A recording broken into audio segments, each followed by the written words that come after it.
다음은 복지정책과 소관 예산안에 대한 설명 및 질의답변을 실시하도록 하겠습니다. 백영기 복지정책관님 나오셔서 소관 예산안에 대한 설명해 주시기 바랍니다.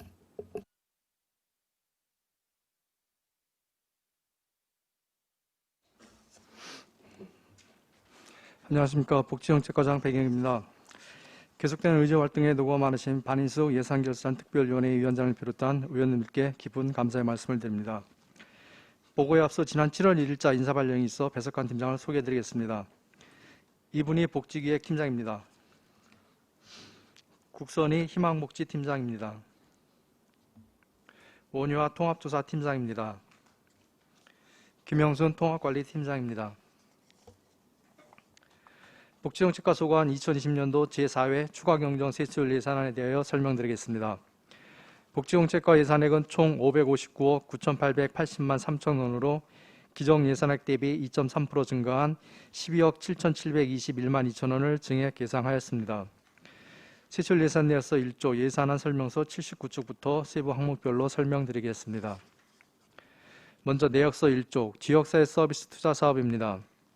지역 특성 및 주민 필요에 맞는 사회 서비스 개발을 통해 총 6개 사회 서비스 이용권을 지원하고 있으며 노인 맞춤형 정서 지원 서비스, 시각장애인 안마 서비스 등 본예산 대비 사업 대상자가 증가되어 도비 변경 내실을 반영하여 8천만 원을 증액한 9억 5천만 원을 계상하였습니다. 다음은 내역서 1, 2조 예산설명서 81조 사회복무제도 지원 사업입니다. 사회복지 분야 업무보조 사회복무요원에 대한 봉급, 교통비 및 피복비를 지원하는 사업으로 본예산 대비 대상자가 126명에서 105명으로 줄어들어 변경된 국비 내실을 반영하여 8,465만 7천 원을 감액한 6억 9,700만 원을 계상하였습니다. 다음은 내역서 2조 예산설명서 83조 종합사회복지관 종사자 특수근무상 사업입니다. 사회복지관 종사자들의 처우 및 지위 향상을 수당을 지급하는 사업으로 본예산 대비 대상자가 12명에서 14명으로 증가하여 도비 변경 내실을 반영하여 240만 원을 증액한 1,920만 원을 계상하였습니다. 이어서 내역서 2조 예산설명서 85조 긴급복지 지원 사업입니다. 갑작스러운 위기상황 발생으로 도움이 필요한 가구에게 생계비 등 지원하기 위한 사업으로 코로나19로 지원 대상자 자격 기준을 완화하여 대상자가 증가하게 되어 국도비 변경 내실을 반영한 6억 3,520만 원을 증액한 22억 9,330만 원을 계상하였습니다. 다음은 내역서 3조 예산설명서 87조 위기가정 무한돌봄 사업입니다. 갑작스러운 위기 상황에 처한 가정이 해체되지 않도록 생계비 등 지원하는 사업으로 긴급복지와 마찬가지로 코로나19로 지원 대상자 자격 기준을 완화하여 대상자 증가에 따라 도비 변경 내실을 반영하여 1억 6,749만 3천 원을 증액한 6억 1,749만 3천 원을 계상하였으며 변경 내실된 시비 부담액 2억 5,124만 원은 2차에 걸쳐 예비로 편성하였습니다. 다음은 예산설명서 91조 통합사례관리 교육 사업입니다. 사례관리 업무 확대에 따른 사례관리 업무 역량 강화 교육을 진행하는 사업으로 코로나19로 인한 교육 축소 및 워크숍 미실시로 행사 운영 및 집행잔액 1,029만 7천 원을 감액하여 63만 3천 원을 계상하였습니다. 다음은 내역서 4조 예산설명서 93조 사회복지시설 방역물품 지원 사업입니다. 코로나19를 예방하기 위해 사회복지시설의 방역물품을 지원하는 사업으로 건강 취약계층인 노인 아동시설에 추가적으로 지원하여 국도비 변경 내시 반영하여 3,532만 7천 원을 증액하여 1억 2,244만 9천 원을 계상하였으며 변경 내시된 시비부담액 1,746만 7천 원은 5월 말 예비비로 편성하였습니다. 이어서 예산설명서 95조 정부 긴급재난지원금 추가 지원 사업입니다. 경기도 재난기본소득과 정부 긴급재난지원금 지급 기준의 차이로 발생한 긴급재난지원금 차액분 보존을 위한 사업으로 지원 대상 가구는 전출입 가구 370여 가구입니다. 총 사업비 2,497만 원 중 도비보조금 1,248만 5천 원을 계상하였으며 시비부담액 1,248만 5천 원은 지난 5월 말 예비비로 편성하였습니다. 이어서 예산설명서 97조 긴급복지 한시 보조인력 지원 사업입니다. 코로나19 장기화로 늘어난 긴급복지 업무를 보조하기 위한 한시 보조 인력을 채용하는 사업으로 한시 인력 11명의 인건비 1,925만 8천 원을 계상하였습니다. 다음은 내역서 5쪽, 예산설명서 99쪽, 보훈사업, 보훈행사 사업입니다. 신년참배 행사, 6.25 현충일 등 호국정신을 기리기 위한 기념행사를 진행하는 사업으로 6.25 전쟁 70주년을 맞아 기념품 구입 전달을 위하여 코로나19로 축소 진행된 6.25 전쟁 70주년 행사 실비 지원금 집행잔액을 기념품 구입비로 부기명 추가하는 사업입니다. 다음은 예산설명서 101조 이재민 구호 사업입니다. 풍수해 등 재해 발생 시 응급구호 및 이재민 보호를 위한 사업으로 8월 집중호우로 발생한 이재민 구호를 위한 재난구호 지원 국비보조금 3천만 원과 이재민 임시주거용 조립주택 지원 사업 도비보조금 3억 1,500만 원을 포함하여 3억 4,500만 원을 증액하여 계상하였습니다. 다음은 내역서 6조 예산설명서 103조 반환금 기타입니다. 국도비 보조사업 집행잔액 및 이자 발생액을 반납하는 사업으로 2019년 사회복무제도 지원사업 국비 집행잔액 반납금 7,554만 3천 원을 증액하여 1억 3,777만 7천 원을 계상하였습니다.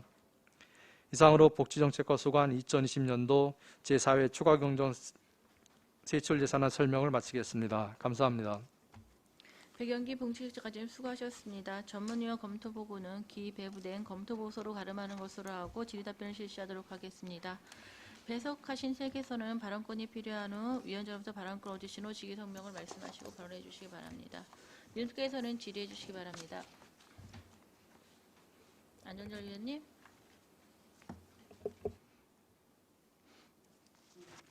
예, 안정열 의원입니다. 하여간 설명해 주셔서 고생하셨고 사회복무제도 지원해가지고 복무요원 있잖아요. 예.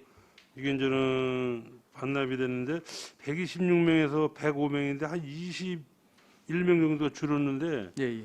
왜 줄은 거예요? 딴 데를 전출 가서 그런 건가? 예, 그러니까 작년도 대비 예산 그 인원 변경해서 반영을 했는데요. 중간에 이제 다른 데로 전출을 간 사람이 있고 또 전역한 사람들이 있고 해갖고요. 인원이 줄게 돼갖고 그 감액한 사업입니다. 사회복무요원이 있으면 좋은 거 아니에요? 뭐 요양원도 보내고 막 그러잖아요. 예, 지금 사회복지시설에 다 배치가 돼 있는데요. 예. 그래서 지금 여기는 이제 105명까지 했는데 지금 평균적으로 했을 때가 대략 올해 8월까지 한 97명 정도가 복무를 했고요. 지난 9월, 지금 8월 말 기준으로 현재 90명이 복무하고 있습니다. 아니 그러면 예를 들어서 뭐한 150명 정도가 사회복무요원이 있다고요. 예. 그러면 그 예산을 이제 국비에서 다 주는 거 아니에요? 예, 전액 국비 사업입니다. 그럼 우리 안성시는 이의가 아니야. 우리 요양원이나 뭐 이런 데로 다 사회복무요원을 보내니까. 예. 근데 이제 정부에서도 그 사회복무요원이 많이 이제 지체가 되고 있으니까 이제 각 사회복지 시설 이런 데서 근무할 수 있도록 이제 많이 확대해 달라고 이제 요청을 하고 있습니다. 근데 각 지자체에서 그걸 반영해 갖고 이제 사회복지시설에 많이 배치를 하고 있는데요.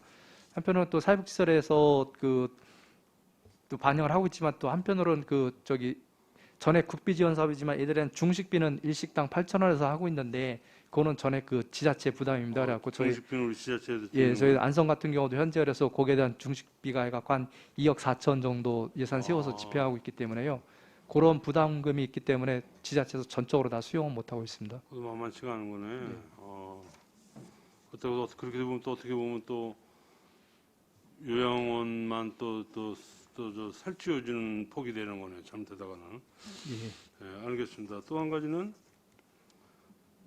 위기가정 무한 돌봄 사업인데 예비비 2억 5천 이렇게 이게 도비가 와서 그런 거예요? 어떻게 된 거예요 이거?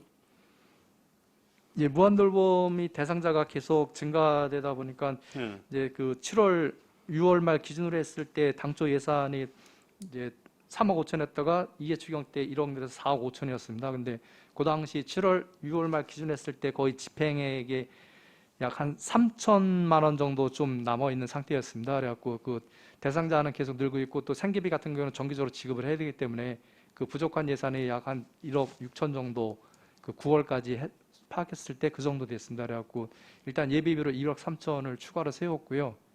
그래서 그 대상자 생계비를 매달 지급을 해야 되니까 그래서 예비비를 세워서 지급을 해왔고, 그리고 요번처럼 이제 총 그 8억 6천 예산 도비 반영분 했을 때 마찬가지 부족한 부분에서 한 1억 2,100 정도가 또 부족한 상태이기 때문에 예비비로 해서 2차에 걸쳐서 예비비로 세워서 집행을 해왔습니다.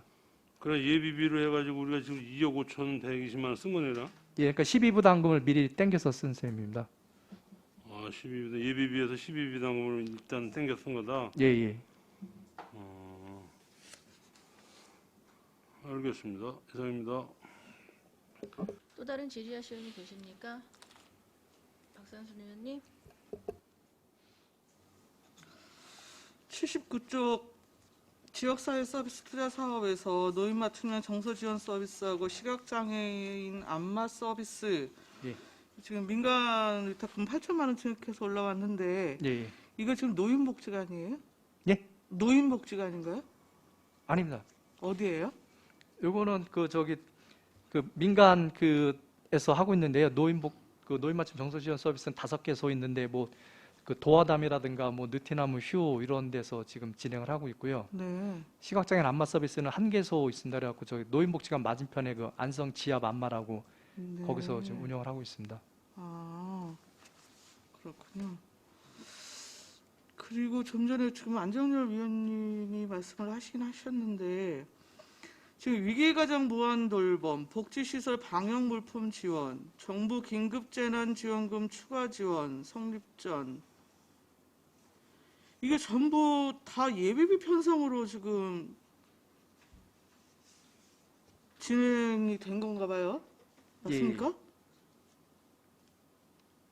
예비비로 편성한 근거가 뭐예요?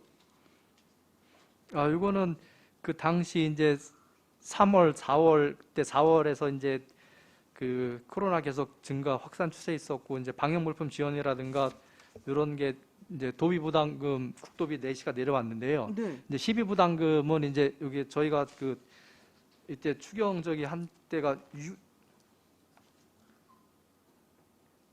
6월에 그 이제 정기회 때가 저희 예산 그때 이제 3회 추경하고 있었잖아요.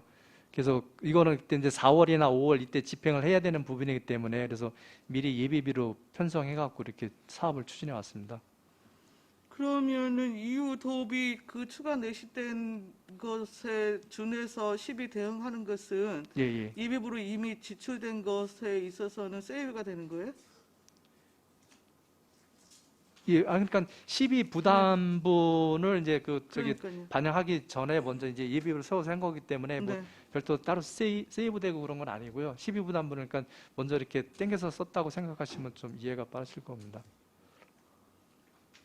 아니 그러니까 예. 그게 가능한 거예요? 예, 예.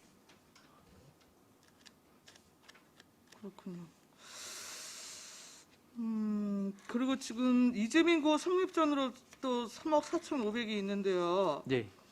지금 임시주거용 주택 같은 경우에 지금 전부 완료가 돼서 입주가 다 됐나요? 지금 상황이 어때요?